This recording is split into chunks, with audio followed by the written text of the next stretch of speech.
नमस्कार मित्रों, आज हम अशोक के पाटलिपुत्र और महाराष्ट्र का इतिहास जानेंगे और ये कैसे रिलेट करता है, कैसे संबंध रखता है, ये भी जानेंगे। तो शुरू करते हैं।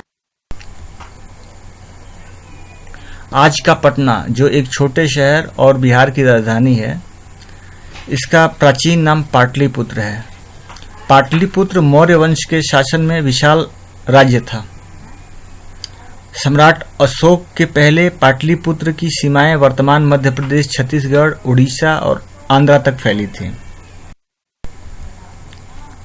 सम्राट अशोक ने सभी जनपदों, महाजनपदों को जीतकर पाटलिपुत्र की सीमाओं को पूरा भारतवर्ष कर दिया था। मतलब उस समय जो है अफगानिस्तान तक उन्होंने जीता था और जो राज्य होते थे वो उनको जनपद या महाजनपद कहा जाता था। छोटे राज्य जनपद कहलाते थे और बड़े राज्य महाजनपद कहलाते थे।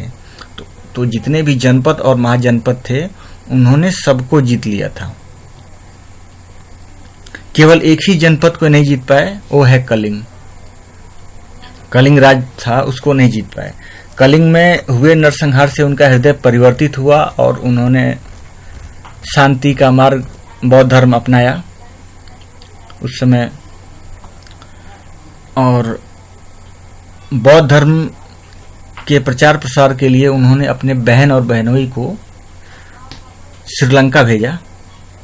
तो वो लोग, उनके बहन बहनोई वहीं बस गए और वहीं उन्होंने प्रचार प्रसार किया। तो इस तरह से ये जो सम्राट अशोक का जो राज है वो श्रीलंका से इस तरह से रिलेट करता है। वहाँ उनके बहन बहनोई गए थे बौद्ध धर्म के प्रचार के लिए। इन सभी जनपदों, महाजनपदों में अशक या अशमक महाजनपद आता था, जिसमें वर्तमान महाराष्ट्र, कर्नाटक के कुछ हिस्से, गुजरात के कुछ हिस्से शामिल थे। सम्राट की विजय और पाटलिपुत्र के गौरव को दर्शाता हुआ अशोक स्तंभ आज भी मुंबई, बंबई एवं महाराष्ट्र के कई हिस्सों में तथा कर्नाटक में है। तो जो प्राचीन स्तंभ है, अशोक स्तंभ, आज भी वहाँ मिलता है। आज भी वो दर्शाता है कि ये जगह सम्राट अशोक के अधीन था। जिस समय इस क्षेत्र को सम्राट अशोक ने जीता था, उस समय ये पूरा क्षेत्र ही जंगली आदिवासियों का था। सम्राट अशोक ने ये क्षेत्र जीतकर उनके सामंत सूर्यदेव के अधीन कर दिया। सामंत राजा सूर्यदेव और उनकी पीढ़ियों ने लंबे समय तक इस क्षेत्र में शासन किया और वहां के जंगली आदिवासियों को सभ्य बनाया। और ये जो सामंत राजा थे, इनके वंश को महाम वंश कहा गया था।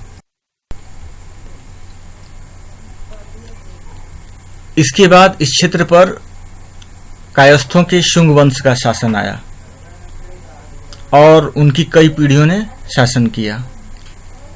तब तक ये जंगली आदिवासी सभ्यता की तरफ आ रहे थे और काफी हद तक इनके जीवन शैली में सुधार हुआ। ये राजाओं की सेनाओं में सैनिक बनकर काम करने लगे थे। इनमें से एक सैनिक सेनापति बना जिसका नाम रत्नोकर था। इसने सेना में विद्रोह किया और पूरा शासन अपने कब्जे में ले लिया था। तो अभी ये पूरा क्षेत्र जो है रत्नोकर के अधीन हो गया था। और रत्नोकर के बाद इस क्षेत्र में मुगलों का राज आया और ये समय इन आदिवासियों पर बहुत कष्ट का समय था। तब ये काफी सभ्य हो चुके थे। अब कुछ आदिवासी थे और कुछ सभ्य थे, मतलब अभी मिली जुली थी। तो ये इन लोगों पर काफी कष्ट का समय था, क्योंकि मुगल क्या करते थे कि जो भी औरतें होती थी इनकी, तो उनके मन में जब आया औरतें उठा ले जाते थे। तो मुगलों द्वारा ये लोग काफी सताए जाने लगे थे। इस समय यहाँ के लोग काफी सभ्य हो चुके थे और इन क्षेत्रों में देश के अन्य भाग के लोग आकर बस चुके थे। जो वो पीरियड था उसमें देश के कई हिस्सों से, मध्य प्रदेश से, गुजरात से जाके लोग बसे थे, क्योंकि राजाओं का शासन था, इसके लिए आना जाना शुरू हो गया था। तो आबादी काफी बेहतर हो चुकी थी।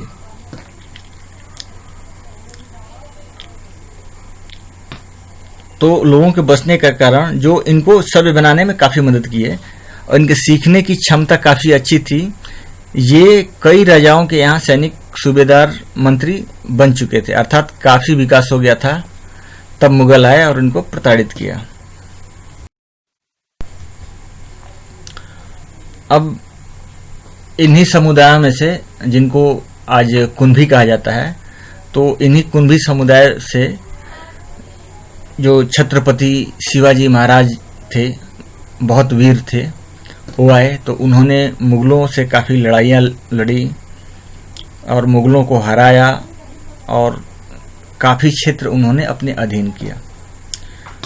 तो और शिवाजी के जाने के बाद पेशवाओं का राज आया, तो उसके बाद उन्होंने इस क्षेत्र में शासन किया। पेशवाओं का राज्य जब कमज़ोर पड़ने लगा, तब तक डच, पुर्तगाली, ब्रिटिश, इन लोगों ने जो है, पुर्तगाली और ब्रिटिश लोगों ने महाराष्ट्र के और जो वर्तमान गोवा है उस क्षेत्रों में अपना अधिकार कर लिया। तो इन लोगों ने काफ़ी कंपनियां बनाई, कंपनियां बैठाई, जिससे वहाँ के जो लोकल आदिवासी लोग थे वो काफ़ी शिक्षित हुए और काफ़ी विकास किए। तो ये इतिहास है।